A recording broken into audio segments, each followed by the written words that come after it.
Bem, meus amigos, eu tenho aqui a grata satisfação de receber aqui meu amigo, deputado federal André Figueiredo, líder nacional do nosso partido, um cara que tem sido fundamental dentro da minha trajetória política. Ele está me oportunizando estar em um partido com uma causa aí que por si só fala. Eu quero até que ele fale um pouquinho aí das histórias. O André tem 40 anos, né, André? De PDT. 40 anos de PDT, né? E viveu coisas com homens públicos fantásticos, né? Brizola, Darcy Ribeiro, enfim. Então, para nós é uma grande honra estar lhe recebendo aqui, André.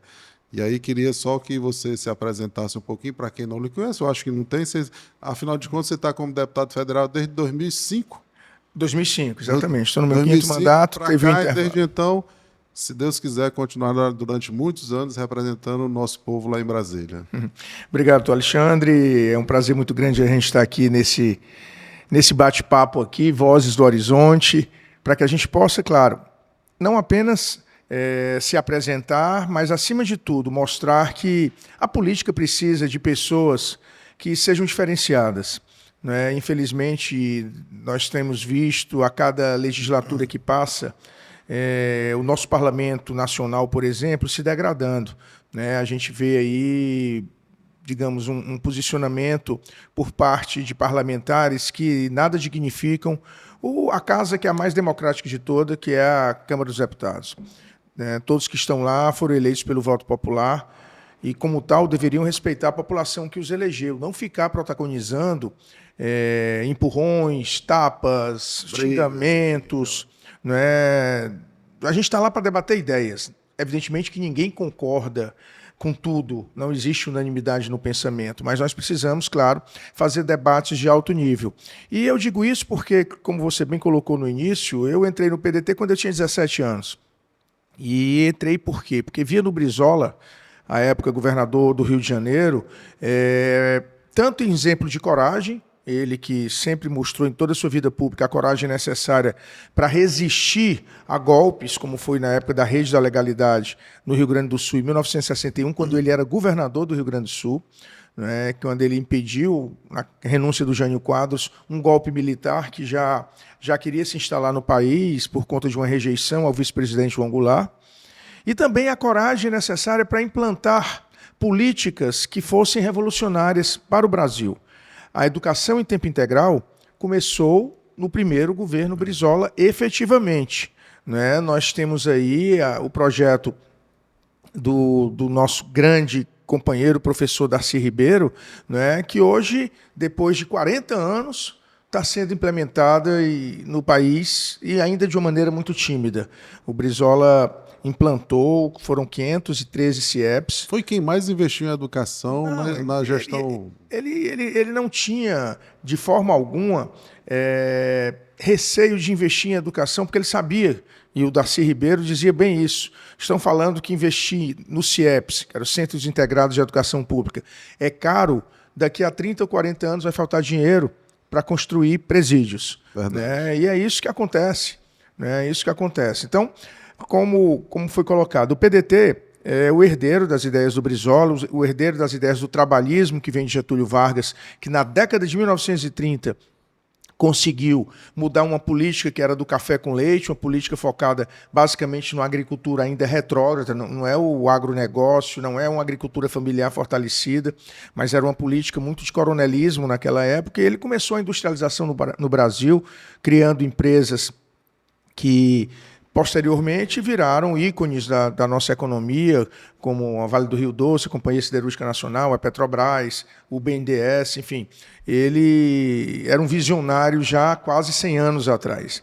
É por isso que a gente está aqui, nessa luta pelo PDT, com muito orgulho de hoje sermos presididos pelo atual ministro da Previdência, nosso companheiro Carlos Lupe, e tendo companheiros aqui no estado do Ceará, como Ciro Gomes, como o ex-prefeito de Fortaleza, Roberto Cláudio, como o prefeito de Fortaleza, Sarto, como companheiros em vários municípios, como é o caso de Horizonte, que a gente tem muito orgulho de ter um médico conceituado, de ter alguém que, sem dúvida alguma, é um político diferenciado, mesmo sem ter mandato, já mostra claramente a sua obstinação em fazer uma política realmente com P maiúsculo. Eu tenho certeza que estaremos muitos bons papos aí nas vozes do Horizonte para que a gente possa construir caminhos melhores. A gente agradece demais, André, e assim, a gente queria, inclusive, como você bem falou, citando a nossa cidade, Horizonte e tal, e aí puxando um pouquinho lá para a nossa realidade, a figura e a possibilidade, a capilaridade de estarmos ao seu lado, você lá em Brasília,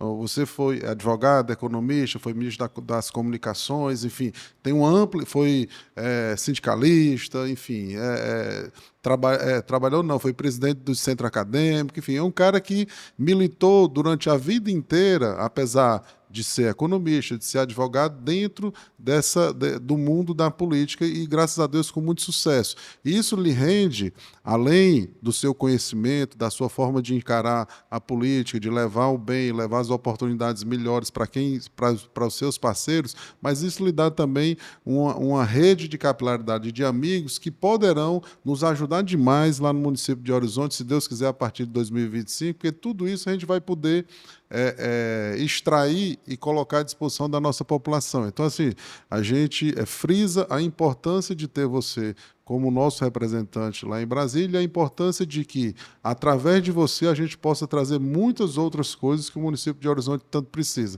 O gestor ou o homem público não consegue fazer nada sozinho.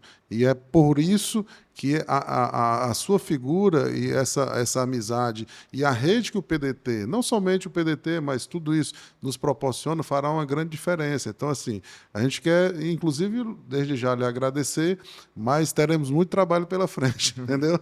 Sem dúvida, sem dúvida. Dúvida disso. Sem dúvida, doutor Alexandre. Eu tive a honra de participar em alguns governos do Estado, fui subsecretário de Desenvolvimento Urbano e Meio Ambiente há 30 anos atrás, no governo do Ciro, tinha 27 anos. Né? Depois fui o primeiro secretário de Esporte e Juventude, no governo do Dr. Lúcio Alcântara. Né? Posteriormente, ocupei a Secretaria Executiva do Ministério do Trabalho e Emprego com o ministro Carlos Lupe, que à época era ministro do Trabalho. Né? E depois, como você falou, fui ministro das Comunicações. Então, nessa caminhada, a gente teve a oportunidade de conhecermos e nos relacionarmos com pessoas que militam em várias causas e que eu tenho uma absoluta convicção que Horizonte, que é um município relativamente jovem, mas é um dos municípios que mais cresce no estado do Ceará por conta dos investimentos que lá foram feitos, principalmente por empresários. Né? Então, eu tenho absoluta convicção de que, com um gestor que seja diferenciado, o Horizonte pode crescer mais e mais, gerando empregos de qualidade, fazendo com que a sua população seja respeitada, tanto no âmbito do comércio, da agricultura, quanto também em outras fontes alternativas de ocupação da população, como o esporte, como a cultura, atendendo a populações mais vulneráveis através de uma política de assistência social que seja eficiente, né? Enfim, acho que nós temos bons desafios aí e volto a dizer, conte sempre com a gente, tanto nessa pré-campanha, quanto na campanha, quanto em qualquer missão que você, digamos assim, tiver, e eu tenho absoluta certeza que teremos aí 4 anos de muito trabalho para o Horizonte. Eu não tenho dúvida, a gente conta muito na conta na campanha e vai contar mais ainda na gestão. Na gestão, claro. Esse é um fato que a gente não tem nenhuma dúvida. Você falou num ponto aí chave, que é a política social para as pessoas de baixa renda, de alta vulnerabilidade, que em Horizonte isso está bem precário, muito a desejar. E somente através de uma gestão que sinta isso e tenha isso como missão é que a gente vai poder minorar a dor da população mais pobre do nosso município. Nós somos aí um município de 70 mil habitantes, temos aí em torno de 160, 170 quilômetros quadrados, não é geograficamente uma cidade tão grande, você tem como conhecer com certa facilidade todos os cantos e todos os meandros do nosso município, e quanto mais a gente anda, André, lá no nosso município, eu tenho andado demais, né? Há muitos anos, eu estou no município de Horizonte há 22 anos, e diariamente em contato com a população e caminhando, entrando na casa da população. O índice de pessoas que passam necessidades é muito alto, né? Eu nem falo do maior problema do município, que é a saúde, que a gente até discutiu no outro episódio aqui muito com o Roberto Cláudio, mas eu digo da assistência mesmo, pessoas que passam fome, têm altas necessidades, não recebem benefícios, não estão cobertos por uma rede de proteção maior, que eu acho que é a missão do poder público fazer isso. A gente tem sim que elencar, obviamente, através de critérios, organizado, para evitar as fraudes que a gente sabe que existe, né? O ministro está lá na Previdência, a gente sabe que existem as pessoas que tentam deturpar e desviar as fontes das pessoas que realmente precisam, mas esse é um ponto-chave do município de Horizonte. A gente não tem nenhuma política social efetiva para diminuir principalmente a fome do nosso município. Não tem um programa que seja de forma eficiente, entrega de cesta básica para quem realmente precisa. Você receber uma cesta básica lá, é uma 9 horas, é uma demora, enfim, e de forma prática não existe. Então, essas e outras necessidades que a gente discute aqui na interna e com outros amigos, estão muito latentes na nossa população. Por isso que a gente tem caminhado tanto, estamos na oposição já há 7 anos, justamente oferecendo a oportunidade de mudança verdadeira para que a vida do nosso povo seja melhorada. E é fundamental esse seu entendimento, porque eu tenho certeza que nós precisaremos de um aporte financeiro do governo federal, do nosso deputado federal, e isso nos trará condição e viabilidade para colocar uma boa parte do que a gente entende que deve ser posto para a população, ter um efeito prático, tornar realidade e diminuir aí essas questões que a gente sabe que doem tanto na nossa comunidade no dia a dia, né, André? Sem dúvida, doutor Alexandre. A gente tem a convicção de que é fundamental nós termos uma gestão preocupada com o social, né? E quando eu falo no social, lógico, é importante nós reduzirmos a fome que a população, infelizmente, voltou a ter, né? A gente está vendo o governo do Estado com muitas dificuldades em termos de gestão, né? Muitas dificuldades mesmo. Eu estava dizendo, quem dera a gente tivesse o nosso querido ex-prefeito Roberto Cláudio na gestão do nosso Estado, o Estado seria outro. Mas, infelizmente, lógico, toda aquela onda que envolveu a eleição do presidente Lula, né, também fez com que fossem eleitos outros gestores, nada contra o atual governador, mas a inexperiência em termos de gestão pública está fazendo o nosso Ceará sofrer um pouquinho, além, lógico, do endividamento que ele também recebeu. O Estado do Ceará está completamente endividado e isso faz com que políticas públicas não sejam implementadas como eram em governos anteriores. Então, eu tenho aqui a certeza, a convicção de que precisamos ter a ajuda do governo federal, né? Até porque lá no Congresso Nacional nós temos conseguido dar um fôlego para que o governo federal possa ter recursos suficientes para ajudar estados e municípios e, lógico, ajudar a população mais carente, né? E, enquanto deputado federal, você pode ter certeza que o nosso gabinete será a Embaixada de Horizonte, lá em Brasília, para que a gente possa buscar em conjunto recursos que possibilitem que Horizonte tenha uma gestão eficiente, voltada para os que são mais pobres, voltada a dar renda suficiente para que esses mais pobres não precisem apenas de benefícios sociais, mas que efetivamente tenham condições de ter emprego, renda suficiente para gerar tranquilidade na sua família, para que seus filhos possam ter uma educação eficiente e para que os idosos, lógico, possam ter uma política previdenciária que lhes dê tranquilidade na hora que mais necessitam, que é na hora de uma idade mais avançada. Então, construindo esses caminhos aqui em conjunto com a gestão municipal, eu tenho certeza que nós temos condições de fazer um Horizonte com uma situação de vida bem melhor, com melhores horizontes. É verdade. E só para te dar um dado, antes da gente finalizar esse nosso bate-papo aqui, esse bate-papo com o doutor no podcast Voz do Horizonte, André, o nosso município já está, hoje, nessa atual gestão, que é a gestão do meu adversário, o município já fez 150 milhões de empréstimos. Então é muito recurso. E o pior, esses empréstimos que foram feitos já entraram nos cofres públicos mais de 100 milhões. Tem mais 50 aí para entrar. E a gente não viu nada que mudou a vida da comunidade, né? Boa parte desse recurso ele foi aplicado em obras de calçamento e pavimentação, asfalto e tal, esse negócio todo.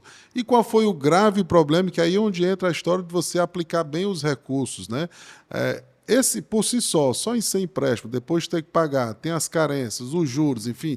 Então a dívida do município aí para os próximos anos, para os gestores vindouros, terão que ser gestores que tenham muita consciência administrativa e dos gastos públicos, com muito controle, para que o município não quebre como o governo do estado está aí, praticamente quebrado por conta da falta de condição de gerir bem os recursos. E lá em Horizonte a gente está tendo um problema, aí é para lhe contextualizar, que é o seguinte: muito do que foi feito de asfalto e obras de pavimentação em pedra tosca está sendo quebrado porque passou o sanear.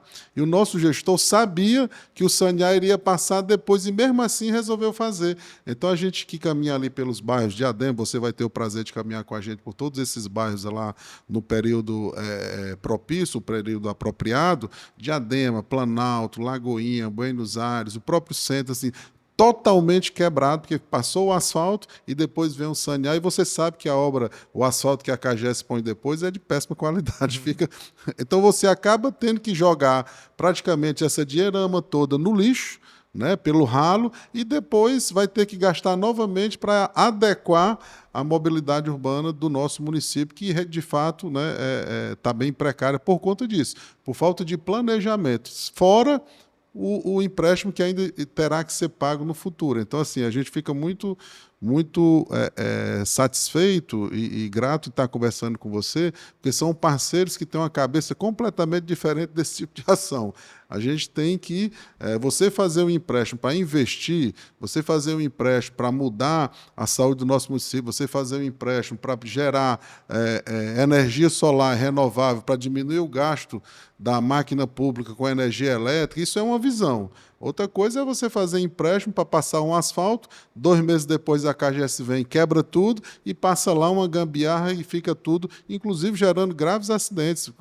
Nós já tivemos pelo menos 2 ou 3 acidentes aí de moto, porque a pessoa caiu nesses buracos. Enfim, é um caos. Então a gente lhe agradece muito a amizade, lhe agradece muito a parceria e a gente deixa muito claro que o PDT do município de Horizonte estará, durante o processo eleitoral que se avizinha, balizado por grandes amigos, não só a nível estadual, mas principalmente a nível federal. E isso nos dará a credibilidade para, de fato, transformar o município de Horizonte, porque estaremos com viabilidade de ter esses recursos que trarão uma vida melhor. Eu digo muito que Horizonte precisa de mais, porque o termo precisar de mais, André, para mim é uma coisa mais urgente. Hoje é o que a gente precisa, é uma coisa...